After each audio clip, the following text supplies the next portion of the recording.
नमस्कार, जय जोहार, जय छत्तीसगढ़।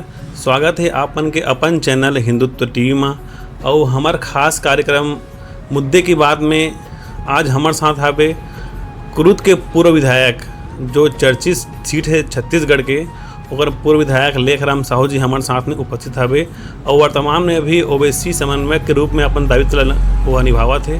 लेखराम साहू जी, बहुत बहुत स्वागत है अपन के हमारे चैनल में। धन्यवाद आप सबको।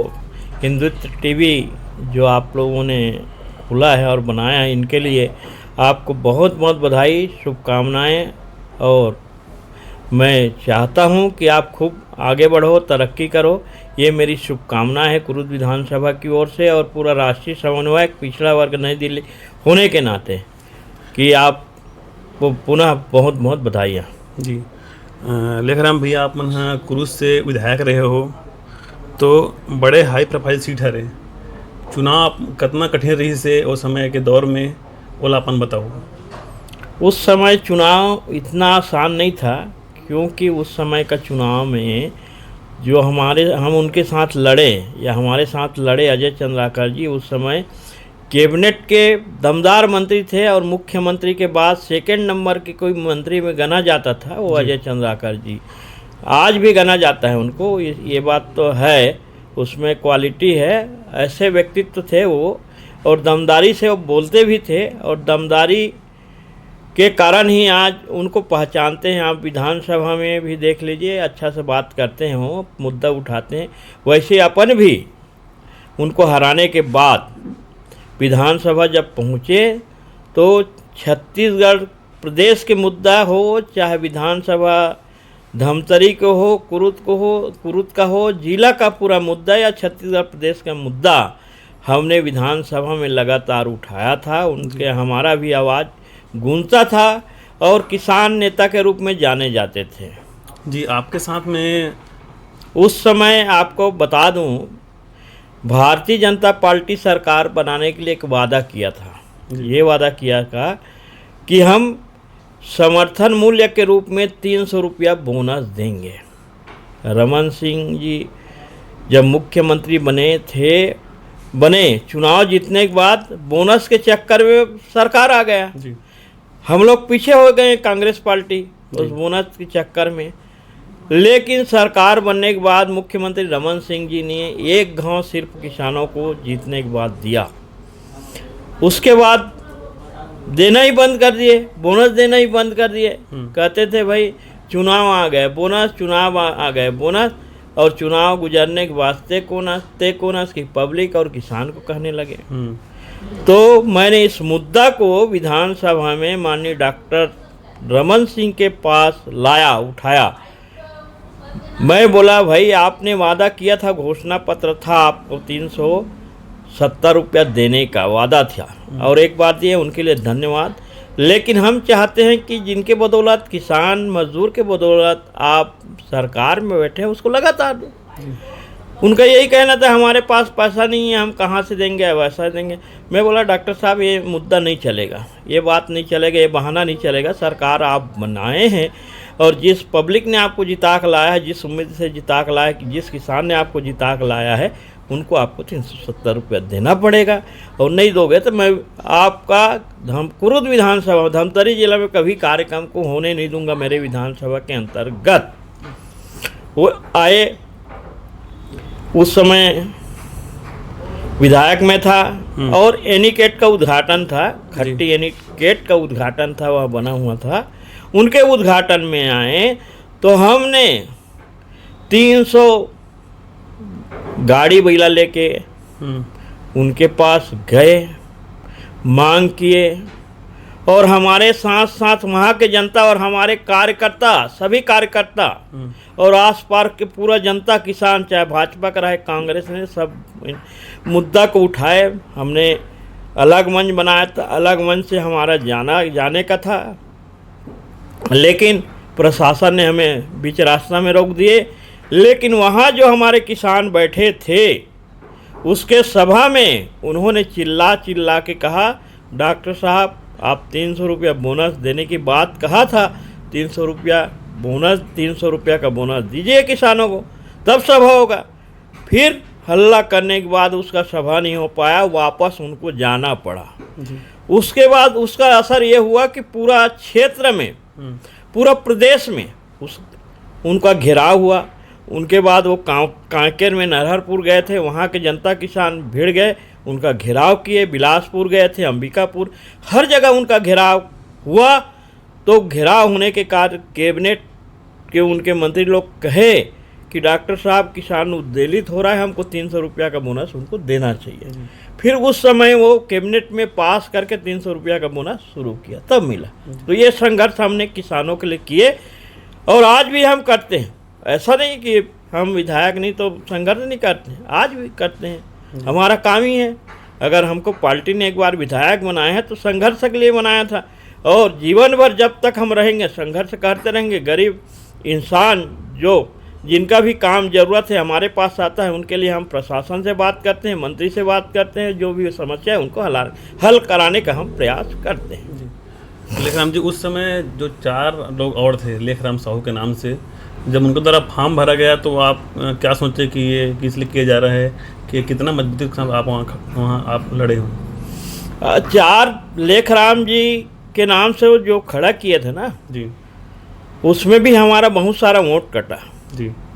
उस वोट का नुकसान हमें हुआ। उस समय 8,000 वोट से जीते थे, वो नहीं रहते तो हम 15-20 हज़ार वोट से जीतते। नहीं, वर्तमान में वो मंत्री थे, उसके बाद भी इतना भय था कि 4 लेखराम और खड़ा करना पड़ा। हाँ, मेरे जो स्वभाव जी, मिलनसार, किसानों से मिलना जुलना, हर समस्या का हल करना, ये मेरा काम था जी। और मेरे काम को देखते हुए ना, पहले वहाँ गए थे, वो चाहते थे कि लेखराम साहू टिकट, जब पार्टी ने टिकट दिया ना तो उनका हालत ख़राब हुआ, पहले से वो हार मानना शुरू कर दी। इसलिए वो 4 लेखराम साहू खड़े किए जी, जो बहुत सारा वोट काटे, 4 लेखराम, पर भी ईश्वर के दया दुआ, जनता की दया दुआ, आप सबकी मेहनत से हमने चुनाव जीता। चुनाव जीतने के बाद कुरुद में क्या माहौल रहा, इसके बारे में बताएंगे? कुरुद में अच्छा माहौल रहा, हर जगह अच्छा माहौल रहा और हमारे पक्ष में भी रहा। और बहुत 5 साल तक आम जनता के जो भी समस्या का हल हो, गरीब से गरीब, अमीर से अमीर, सबका काम का हमने कराने का प्रयास किया और निदान होता रहा।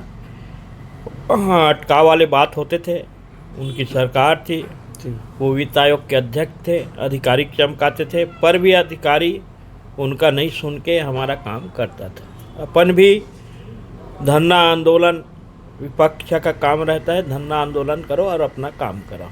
इस मामले को अपन समझते हैं और शुरू से सरपंच से लेकर आज विधायक तक पहुँचे हैं, तो संघर्ष के साथ पहुँचे हैं। इनके लिए आप सबको मैं पुनः पुनः बधाई देना चाहता हूँ कि आप लोग भी, मीडिया के लोग भी शुरू से मुझे सहयोग करता है। कहीं भी जाता हूँ तो आप लोगों को भरपूर मुझे सहयोग प्राप्त होता है। कुरुद, आप साहू समाज से हैं और कुरुद में साहू समाज के कितने संख्या में वोटर हैं और आपकी पकड़ उस समय कैसी थी और अभी कैसी आप पकड़ बनाए हुए हैं?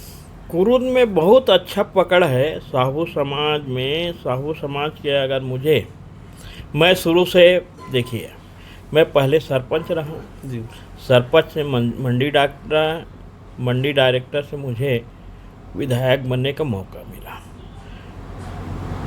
और उसके बाद सामाजिक में परिक्षेत्र अध्यक्ष, तहसील अध्यक्ष, जिला अध्यक्ष, प्रदेश उपाध्यक्ष तक काम किया। तो अभी भी समाज के दोनों पक्ष के लोग मेरे लिए पार्टी वाले बात नहीं करते जी। मैं व्यक्तिगत मामला है, व्यक्तिगत कारण ही भाजपा के लोग भी मुझे कुरुद में या हर जगह वोट देते हैं।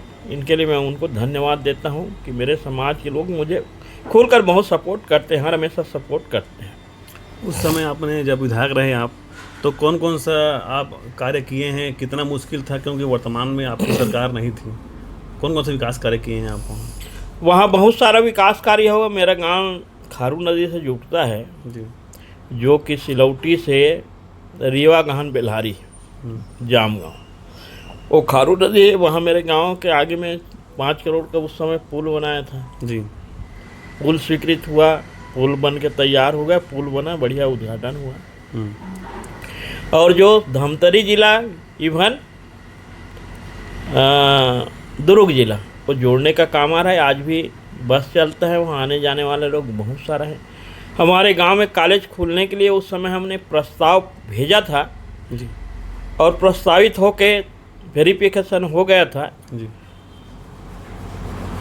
और उस समय हमारी सरकार नहीं बन पाई, तो उस समय कॉलेज नहीं खुला। लेकिन हमारे बाद में हमारे विधायक जी उस कार्यक्रम को आगे बढ़ाया और हमारे गांव में जो नहीं खुला था कॉलेज प्रस्तावित था उनको पूरा कराया जी। मैं उनके लिए उनको धन्यवाद भी देता हूं कि उस काम को रोका नहीं, चाहे पुल के काम हो चाहे कॉलेज के काम हो।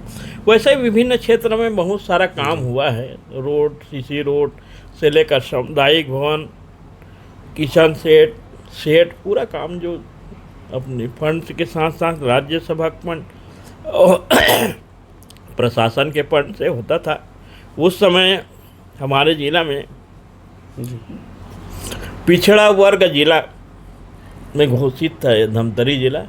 तो पिछड़ा वर्ग के मत से राशि दिल्ली से बहुत अधिक मात्रा में आता था। तो इसमें सामुदायिक भवन है, सीसी रोड है और आंगनबाड़ी है, ये सारी मतलब बनते थे। बहुत अच्छा विकास 5 साल। लक्ष्मीकांता जी को जब टिकट मिला तो नीलम जी ने उस समय बागी चुनाव लड़ा था। क्या मानते हैं कौन सही हकदार था उस समय टिकट का आपके हिसाब से?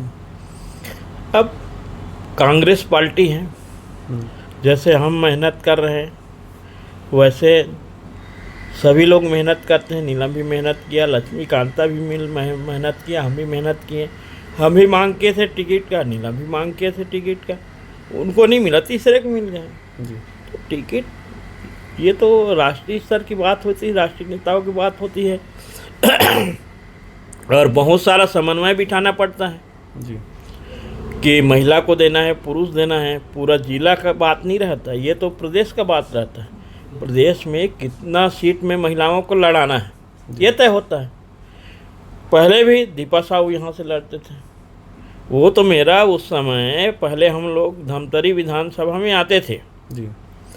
हमने धमतरी विधानसभा में केसरीमल, जैब, हर्षद मेहता, बुश से लेकर पूरा हर कमेटी में काम किया। तो उस समय धमतरी विधानसभा में जब नया परसिमन 2007 शुरू हुआ ना, उस समय हम लोग कुरुद में जुड़े। हमारा हालांकि ब्लॉक कुरुद में था और कुरुद में जुड़ने के बाद सौभाग्य मुझे प्राप्त हुआ कि कुरुद का नया परसिमन में सबसे प्रथम विधायक मैंने बना जी। उस समय युवा था और उसके पहले भी मैं सरपंच बना था, युवा था। तो मुझे सौभाग्य प्राप्त हुआ कि युवा रहते हुए मैं सरपंच बना, विधायक बना, गांव विकास किया। तो कई परिस्थिति बनता है। उनके बाद तो महिला को मिल गए, लक्ष्मीकांता को मिल गए, उसके बाद तारनिक मिल गए, मेरे को मौका नहीं मिला। मैं कैसे कहूँ कि मैं निर्दलीय लड़ूँ कि ये करूँ, ये बात नहीं, पार्टी का बात है। आदमी का संतोष करके रखना चाहिए। जो व्यक्ति संतोष करके रहता है और सबका काम करता है, निश्चित तौर पे उनका विकास होता है, आने वाले समय में उनको मौका मिलता है। तो मैंने सीखा है कि आप संतोष कीजिए, आने वाले समय में ज़रूर आपको मौका मिलेगा और पार्टी आपके ऊपर विश्वास करेगी। अभी वर्तमान में जो कुरुद में कितना विकास कार्य हो रहा है, क्या बोलेंगे इसको लेकर आप? नहीं, इसमें दो मत की बात नहीं, वहाँ के विधायक जी विकास कार्य करा रहे हैं जी। चाहे किसी भी ढंग से कराए, विधानसभा में अपना बात रख के, मंत्री में दबाव डाल के, तो विधायक तो हो रहा है, काम हो रहा है। इसमें मैं काम जो कराता है उसके लिए तो हाँ बोलता हूँ मैं, चाहे वो कोई विरोधी भी रहे, तो अब उसको नकारना भी नहीं चाहिए और उनसे सीखना चाहिए कैसे काम कराते हैं जी। सीखने का बात है, सीखना भी चाहिए कि कैसा काम होता है। तो काम तो अच्छा हो रहा है, काम विकास जो कुरुद में दिख रहा है। हाँ, विकास दिख रहा है, लेकिन कुछ बातें और हैं जी। विधायक जी को भी किसानों का मुद्दा उठाना चाहिए जी। जैसे अभी डीजल का रेट बढ़ गया है, उसमें मुद्दा उठाना चाहिए माननीय अजय चंद्राकर जी को। किसानों को खाद नहीं मिल रहा है, उसको भी उनका मुद्दा उठाना चाहिए जी।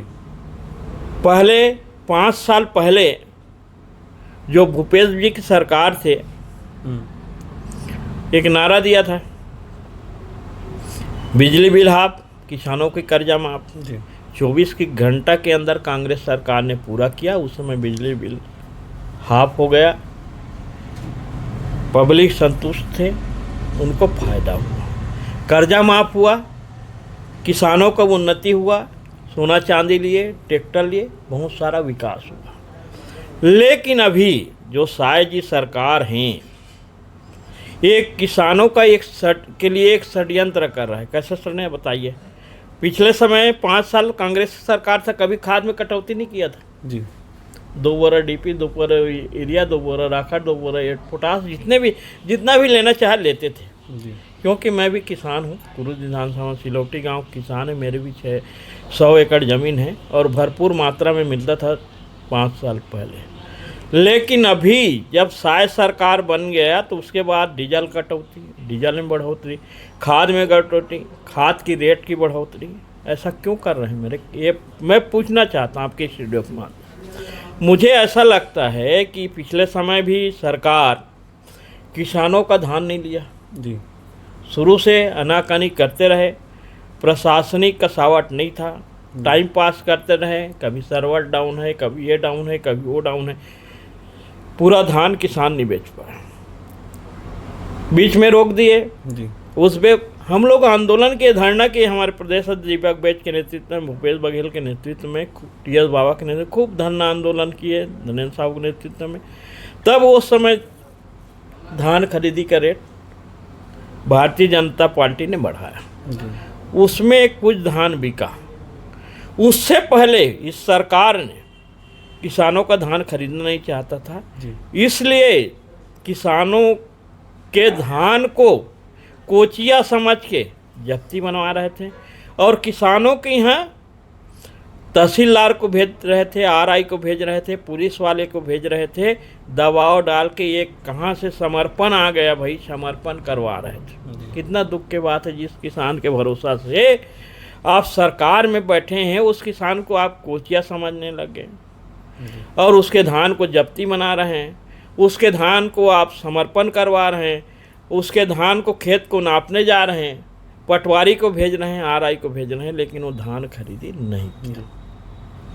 अभी क्या कर रहे हैं, क्योंकि अभी धान खरीदी करने लायक इस सरकार भारतीय जनता पार्टी के सरकार के पास पैसा नहीं है जी, खरीद नहीं पा रहे हैं, इसको बहाना चाहिए। इसलिए अभी ज़बरदस्ती खाद जो मिलता था भरपूर मात्रा में, 2 बोरी पोटास, 2 बोरी राखड़, 2 बोरी यूरिया, उसको उन्होंने कटौती करके 1 बोरा राखड़, 1 बोरा पोटास, 1 बोरा यूरिया किसानों को दे रहा है, वो भी एकड़ में 1 बोरा। जिसके बाद 1 एकड़ है, 2 एकड़ है, 5 एकड़ खरीद लेगा, और जिसके बाद आधा एकड़ है वो क्या करेगा भाई आप बताइए जी, क्या खातू देगा उसको? 1 बोरी दे नहीं सकता, नियम है, तो कहाँ से लेगा? तो आज सोसाइटी में खाद नहीं है, ये प्रशासन की कमजोरी है, राज्य सरकार की कमजोरी है, और खाद का रेट बढ़ गया है। और ये सरकार चाहता है कि किसान ज़्यादा धान पैदावारी मत करे। ज़्यादा धान पैदावारी करेगा पिछले समय तो हमको खरीदना पड़ेगा, नहीं खरीदेंगे पिछले समय फिर हल्ला होगा, समर्पण होगा, ऐसा होगा, वैसा होगा, आंदोलन होगा। इसलिए कूटनीति चल के इस सरकार ने किसानों के खाद में कटौती की जी। आप जैसे बोल रहे हैं कि पेट्रोल नहीं मिल रहा है, गैस नहीं मिल रहा है, खाद की कमी है, जो पेट्रोल है, जो गैस है, जो तेल है और जो खाद है, ये सब बाहर देश से आते हैं। अभी जिस तरह का माहौल देश के बाहर में है, युद्ध चल रहा है, आप जो कांग्रेस पार्टी पूरी जिम्मेदार जो है साय सरकार को बोल रही है, जो मोदी सरकार को बोल रही है, कितना सही मानते हैं आप? बिल्कुल, जो कांग्रेस बोल रही सही बात बोल रही। कोई युद्ध अभी से नहीं हो रहा है जी, युद्ध तो होते होते 1 साल हो गए।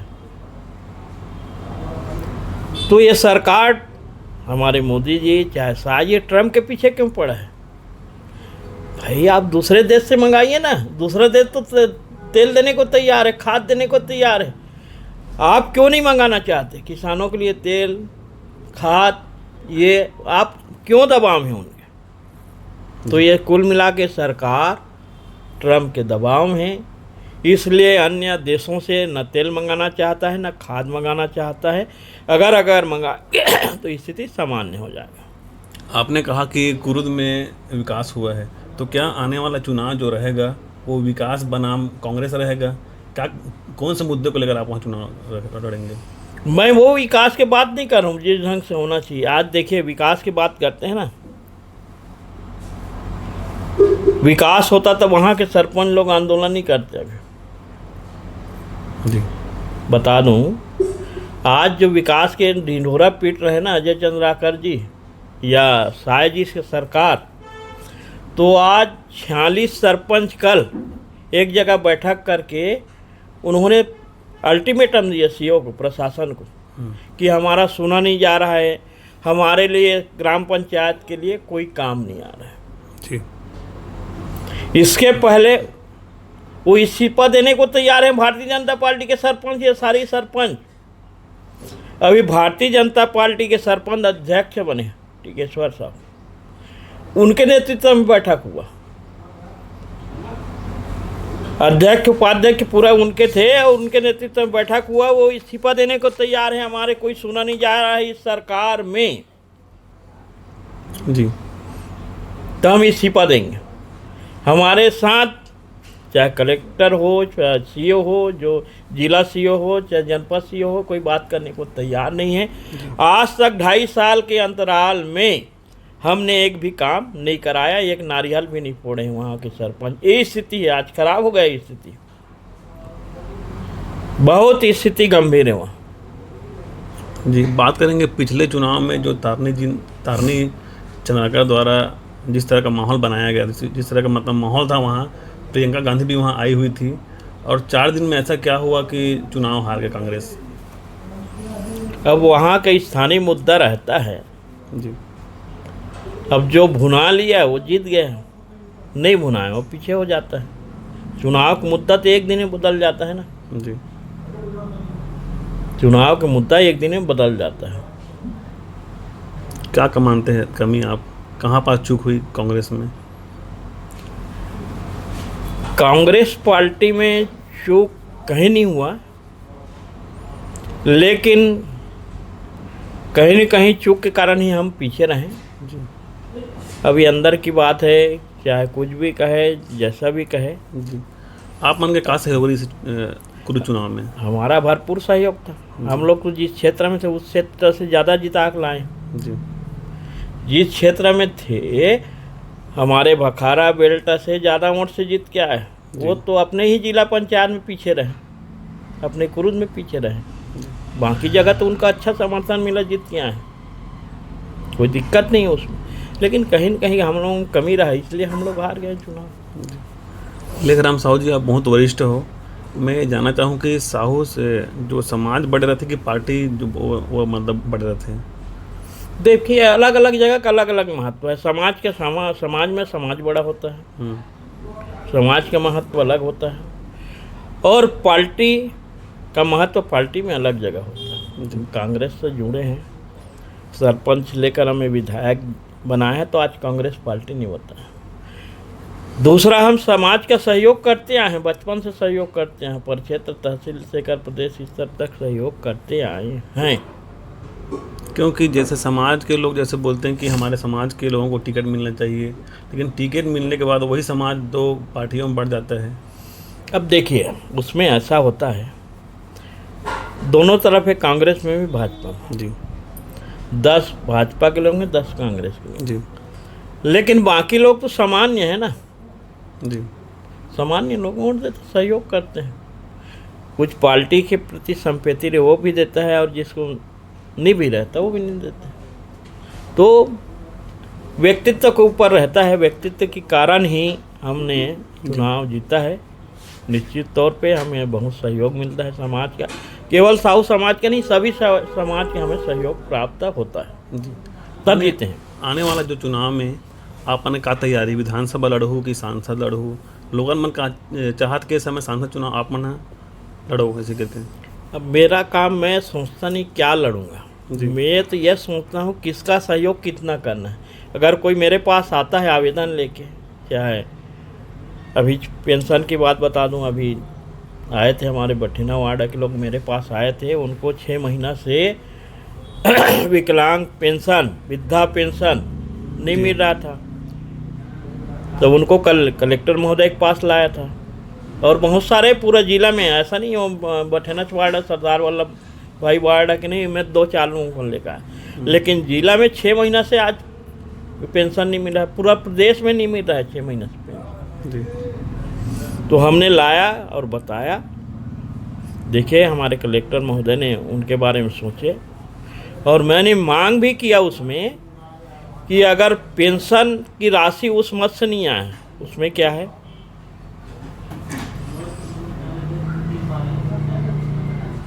200 रुपया मोदी सरकार से आती है, मोदी की गारंटी से जी। 300 रुपया विष्णुदेव के सुशासन से आती है। लेकिन 6 महीना से मोदी सरकार के दिल्ली से पैसा नहीं आ रहा है, पता चला मेरे को पता नहीं। 6 महीना से शायद सरकार का पैसा नहीं आ रहा है, सभी लोग को नहीं आ रहा कि कुछ कुछ लोगों को नहीं आ रहा है? सभी लोगों, जितना पेंशनधारी है, विकलांग है, महिला है, पुरुष है, किसी के नहीं आ रहा। मैंने पता कर लिया, टोटल बंद है 6 महीना से। अधिकारी क्या बोलते हैं इसमें, आप जैसे गए थे वही वहाँ? बताते हैं कि भाई वहाँ से पैसा आएंगे, हम दे देंगे। जी। तो मैंने एक निवेदन किया राज्य सरकार से भी, आपके टीवी के माध्यम से बोलना चाहता हूँ, अगर उनके पास कोई भी मत का फंड है तो उस फंड का उपयोग पहले पेंशन, वृद्धा पेंशन और विकलांग पेंशन के लिए किया जाए। मत परिवर्तित हो जाता है, चाहे जिला में हो, कलेक्टर साहब के पास हो, चाहे राज्य शासन के पास हो। अगर आएगा तो उसको सामूहिक कर लेना, ताकि हमको जो गरीब परिवार के पेंशनधारी है वो भूखा ना रहे, भूखा ना बने, बीमारी की जो तकलीफ है उनका दूर हो। अगर पेंशन मिलेगा उनका सारी समस्या हल हो जाएंगी। तो इस समस्या को हल करने के लिए मैंने वृद्धा लोगों को, विकलांग लोगों को लेकर आया था। कलेक्टर साहब ने आश्वासन की कि हम अति शीघ्र दिला देंगे। दूसरा आवास की बात है, आवास में भी 1 किस्त मिला है, 2 किस्त मिला है, किसी को तो 1 भी किस्त नहीं मिला। जो मेरे साथ आए थे साहू जी, शिव कुमार साहू जी, वो छत ढलाई के लेवल में आ गया था, छत ढलाई के लेवल में आ गया था, उनको 1 भी किस्त नहीं मिला है। उनको तत्काल उनको किस्त दिला है, नगर निगम वाले बोले इनको तुरंत किस्त। तो समस्या का जानकारी मिलने के बाद भी हमारे कलेक्टर साहब जी और जो भी है नगर निगम के अधिकारी उस समस्या को तत्काल निराकरण कर दिए। और हम तो चाहते हैं कि जितने भी है हमारे बुजुर्ग माता बहनें हैं पेंशन वाले, उनको अन्य मद की राशि को परिवर्तित करके उनको तत्काल दिया जाए, ताकि उनका समस्या का हल हो जाए। अच्छा, अभी अपन वर्तमान में धमतरी में निवास करत हूँ, धमतरी विकास पर का बोलना चाहूँ? अभी लगातार घोषणा हुआ थी। धमतरी के लिए कौन विकास कर रहा है? कोई सरकार 15 साल के रमन सिंह की भी सरकार था, उन्होंने भी कुछ नहीं किया। भाई यहाँ तो मेडिकल कॉलेज होना चाहिए, युवाओं के पढ़ने के लिए शिक्षा के क्षेत्र में सिर्फ हमारे कांग्रेस की सरकार ने पॉलिटेक्निक, मैं धन्यवाद देना चाहता हूँ पूर्व शिक्षा मंत्री आदरणीय भोपाल राव जी को प्रणाम करना चाहता हूँ कि उन्होंने यहाँ रुद्री में पॉलिटेक्निक कॉलेज खुला, जिसमें हजारों लोग पढ़ के इंजीनियर बने हैं। पूरा छत्तीसगढ़ प्रदेश का, पूरा MP मध्य प्रदेश के लोग भी यहाँ पढ़ने आते थे, उस समय से खुला है और यहाँ के बहुत सारा लोग इंजीनियर बने हैं। मैं प्रणाम करता हूँ उनको, भोपाल राव जी को धन्यवाद देना चाहता हूँ। उनके वास्तविक में वो ऐसे व्यक्तित्व के धनी थे जो कि पार्टी से हट के काम करते थे और विकास की बात करते थे, विकास के लिए सोचते थे, और उन्होंने यहाँ पॉलिटेक्निक कॉलेज खुलवाया। जी। भाजपा के जो लोगन मन हैं वो मन आरोप ये लगाते हैं कि जहाँ हार रहे तय रहते वहाँ आप मन ला टिका देते कांग्रेस मन के, इससे आरोप लगाते। का बोलना चाहोगे आप मन लेकर? ऐसा कुछ बात नहीं है, हारने और जीतने का बात नहीं है जी। पिछले समय मुझे राज्यसभा का टिकट दिया गया था, पार्टी के द्वारा निर्देश किया गया था, मैंने लड़ा, और पार्टी जहाँ जहाँ बोलता है जी, मैं निश्चित तौर पे लड़ने को तैयार हूँ, लड़ता हूँ। हार जीत तो लगा रहता है, कोई दो मत की बातें नहीं है। और मुझे पार्टी ने अभी राजनीति की स्तर पर अखिल भारतीय राष्ट्रीय समन्वयक पिछड़ा वर्ग कांग्रेस नई दिल्ली का बनाया है, तो पार्टी के बदौलत तो बना हूँ मैं। अगर मैं बोलूँ हार गए तो मैं घर में चुपचाप बैठ जाऊँ। तो इससे नहीं होता राजनीति। आप समस्या का निदान कीजिए, आप धैर्यता रखिए, आप बागी मत होइए और पार्टी का सेवा कीजिए। निश्चित तौर पे पार्टी एक दिन अच्छा मुकाम में पहुंचाएगा। जी। वर्तमान जो सरकार है, साय सरकार, इसके काम को आप कितना नंबर देना चाहेंगे 10 में से? 10 में से तो 2 नंबर मिलेगा उनको, जी। क्योंकि आज युवा परेशान है, उनको बेरोजगारी भत्ता नहीं मिल रहा है। हमारी सरकार थी, कांग्रेस की सरकार थी, माननीय भूपेश बघेल को धन्यवाद देना चाहता हूं कि उन्होंने राजू क्लब का गठन किया था। हर युवाओं को काम मिलता था, उसमें रोजगार मिलता था। उनको भी इस सरकार ने बंद कर दिया है। अब महिलाओं को भी काम नहीं मिल रहा है, आज महिला भी भूखे हैं। हर समिति बेरोजगार हो गए हैं। जो महिला समूह समाज कल्याण का काम करता था, महिला बाल विकास के लिए जो बढ़ते थे ना जी, उनको महिला समूह के द्वारा कांग्रेस सरकार ने कराते थे, काम दिया था कि आप करो और मस्त बनाओ। अच्छा काम करते थे, मरते थे। आज जो गांव में आंगनबाड़ी में क्या बोलते हैं उसको, आंगनबाड़ी में मरते हैं, दलिया से लेकर सब वो समूह बनाते थे। तो इनको तो आज ठेकेदार लोग दे दी ना भारतीय जनता पार्टी की सरकार। आज बेरोजगार हो गए समूह वाले। उनका धरना आंदोलन चल रहा है, डेली धरना आंदोलन। चाहे शिक्षा कर्मी के देख लें, चाहे अधिकारी कर्मचारी के देख लें, चाहे और अन्य मुद्दा देख लें। अभी तहसीलदार लोग धरना आंदोलन में बैठे जी। तो इनका पूरा जब से सरकार साय सरकार के बने हैं ना, तब से स्थिति बहुत गंभीर है, खराब है। और आज किसान परेशान है, मजदूर परेशान है, अधिकारी कर्मचारी परेशान है। अब यहाँ तक बता दूं, प्रशासनिक व्यवस्था इतना गड़बड़ा चुका है कि हमारे पूर्व मुख्यमंत्री आदरणीय रमन सिंह जी को जब वहाँ गए थे आदर्श विवाह दीपेश साहू के यहाँ भाटा बेमेतरा में, उनको कलेक्टर और एसपी को, प्रशासन को फटकार लगाना पड़ा कि आप ठीक से काम नहीं किए, व्यवस्था नहीं किए। और उनका भी आप दो डिप्टी सीएम, उसका भी अपमान कर रहे हो, सीएम का भी अपमान कर रहे हो, पीछे से गुलता दस। तो ये स्थिति अभी बहुत गंभीर है, यहाँ सरकार में स्थिति बहुत गंभीर है। युवा परेशान है, किसान परेशान है, चाहे हर मुद्दा में सरकार फेल है। डबल इंजन की सरकार फेल है। बोलते थे डबल इंजन की सरकार अच्छा काम करेगी, लेकिन आज दिल्ली में सरकार होते हुए भी अच्छा काम नहीं हो रहा है। छत्तीसगढ़ में भी साय सरकार अच्छा काम नहीं हो रहा है। व्यापारी भी परेशान है। अभी व्यापारी के पास फिर जीएसटी से लेकर सब, अभी 2 दिन पहले फिर आए थे व्यापारी लोग कि आप अलग से ट्रेड बनाइए। भाई हर चीज़ में आप सिर्फ वसूली के काम कर रहे हैं और काम धाम कुछ नहीं हो रहा, इसलिए सब परेशान है।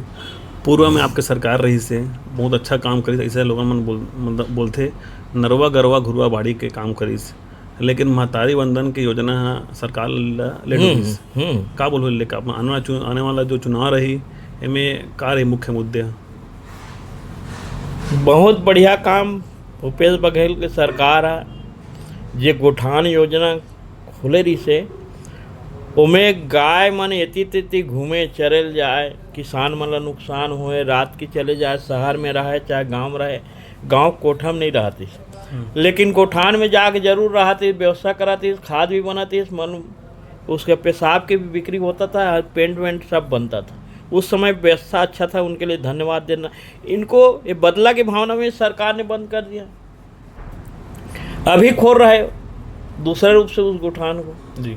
भाई सरकार में जो जनता को फायदा हो वो काम होना चाहिए, करना चाहिए। सरकार बनता रहता है, बिगड़ता रहता है, आते रहता है, जाते रहता है, उससे कोई लेना देना नहीं रहना चाहिए। लेकिन जहाँ अच्छा चीज़ हो रहा है उनको तो मान के आगे बढ़ाना चाहिए। आज परेशान है किसान, जानवर नहीं रख पा रहे हैं। अब वहाँ गोठान में रहता था तो सुरक्षित थे और बढ़िया थे, किसी किसान को नुकसान नहीं होता था। आज पुनः उस योजना को इस सरकार ने लागू करने का प्रयास कर रहे हैं, कहीं कहीं अभी खोलने का शुभारंभ किए।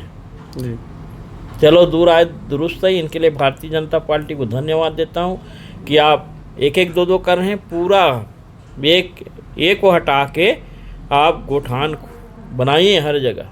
और हमारे जो गौ माता जिनका हम पूजा करते हैं उनको आप सुरक्षित कीजिए। ये हमारा निवेदन है सरकार के, आपके हिंदुत्व टीवी के माध्यम से। अभी जो जन समस्या निवारण शिविर लगा था और जो चल रहा था, इसमें आप कहीं गए थे दौरे में, क्या देखें क्या इसमें? ये जन समस्या निवारण शिविर तो मेरे को नहीं लग रहा है, जहाँ समस्या का निवारण हो उसको जन समस्या निवारण शिविर कहेंगे जी।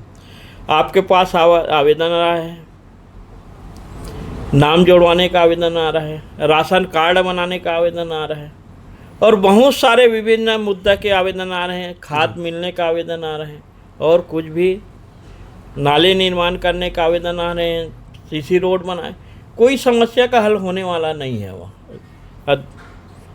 वहाँ जो अधिकारी जाते हैं उस आवेदन को लेते हैं, पढ़ देते हैं और निराकृत करके भेज देते हैं जी। ये इतना गंभीर समस्या है कि इनका निराकरण कोई कर ही नहीं पा रहा है।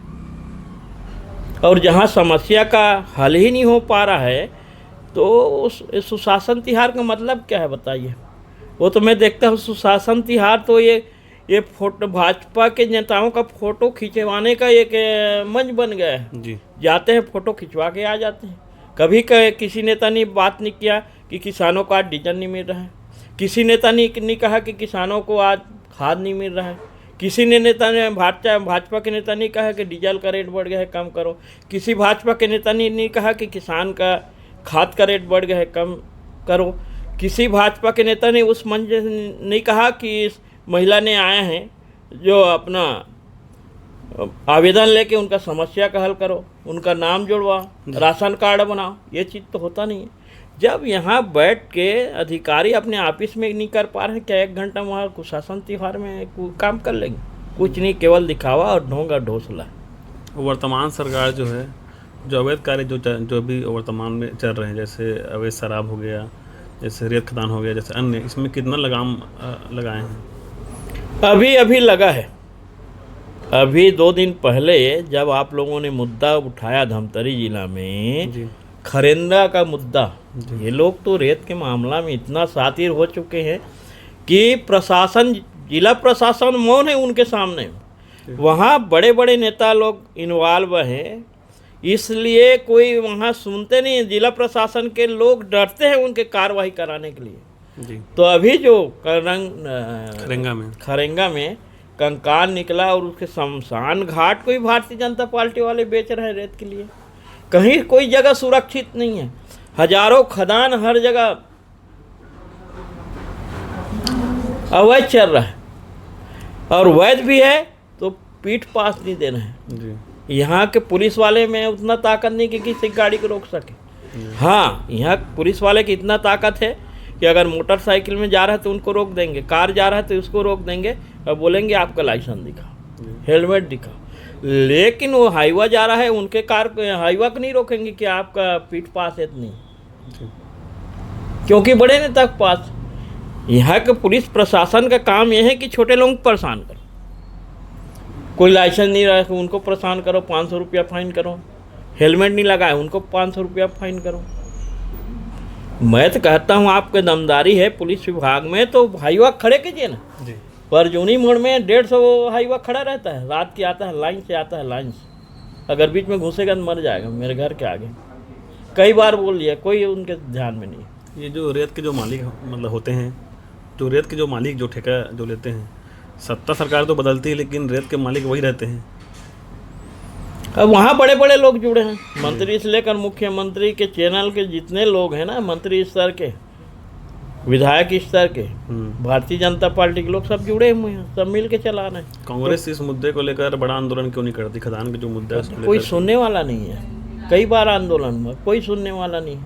जब प्रशासन मौन हो जाता है ना तो कुछ नहीं कर पाओगे आप जी। अभी तो वो रायपुर से टीम आया ना, तब 8-10 गाड़ी पकड़ाई, चेन माउंटेन पकड़ा है। उतना दिन तक जिला प्रशासन क्या कर रहा था भाई?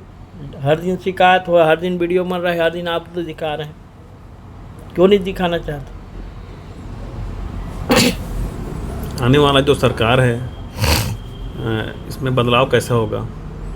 निश्चित तौर पे जो स्थिति है, परिस्थिति है, उनको जनता समझ चुका है, किसान समझ चुका है, मजदूर समझ चुका है, युवा समझ चुका है, व्यापारी समझ चुका है। अब दिन को देख रहे हैं, कितना साल बचा है, 2.5 साल बचा है। 2.5 साल के अंतर्गत भारतीय जनता पार्टी की सरकार यहाँ से चले जाएगी, जनता उनको वापस भेज देंगे। जो स्थिति चल रहा है, केवल यहाँ भ्रष्टाचार का अड्डा बन गया है छत्तीसगढ़, वसूलो और काम मत करो, वही काम चल रहा है इस सरकार को। ईमानदारी से काम कहीं भी नहीं हो रहा। लेकिन हम जी बहुत बहुत धन्यवाद, आप मन हमारे स्टूडियो में आए हो और उतना सारा अपन मुद्दा के बात आप मन रखे हो। और का बोलो आप मन लास्ट टाइम का बोलना चाहो, कुछ बोलना चाहो दर्शक मन ला हमार? मैं हिंदुत्व टीवी के माध्यम से आपने जो जनता की समस्या के बारे में पूछे, इनके लिए आप धन्यवाद देना चाहता हूँ। और निश्चित तौर पे आपके जो प्रश्न आम जनता से जुड़ा हुआ है, गरीब जनता से जुड़ा हुआ है, जो गरीब पहुंच नहीं पाते यहाँ तक जी, लेकिन अधिकारी जरूर सुनते हैं और उस समस्या का हल करते हैं। इनके लिए आपको बहुत बहुत धन्यवाद। जो मुझे पूछा उनको मैंने सही बात को कहा है, निश्चित तौर पे इनका असर होगा और आम जनता और गरीब को फायदा होगा। तो ये तो रही से लेखराम साहू जी, जो बहुत ही अपन बात सटीक रूप से अपन के सामने में रखी से, और ऐसे ही हमन मुद्दा ला लेके बात करबो और जो जनप्रतिनिधि हवे, जो नेता मन ओकर मन से, और आप मन बने रहो हमार खास कार्यक्रम मुद्दा के बाद में। जय जोहार। हिंदुत्व टीवी, धर्मो रक्षति रक्षिता।